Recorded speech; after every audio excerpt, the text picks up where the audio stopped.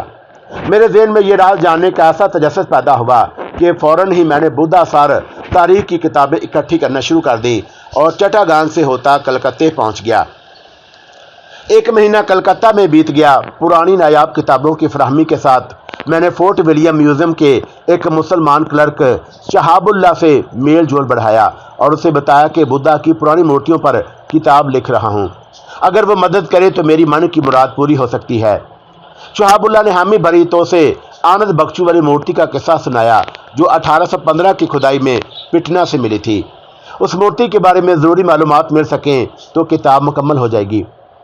میری درخواست پر وہ کچھ دن فورٹ ولیم کے عجائب گھر میں کھوجیں لگاتا رہا، مگر کچھ پتہ نہ چل سکا اور میں مایوس ہو کر زرنگا متی لوٹ آیا۔ اس نے وعدہ کیا تھا کہ اگر کوئی کھوج مل گیا تو مجھے چٹھی لکھ دے گا۔ میں کئی مہینے تاریخوں، بدھ شاستروں اور پرانی کتابوں میں کھویا رہا جن کی ریسرچ اسی کتاب کے پہلے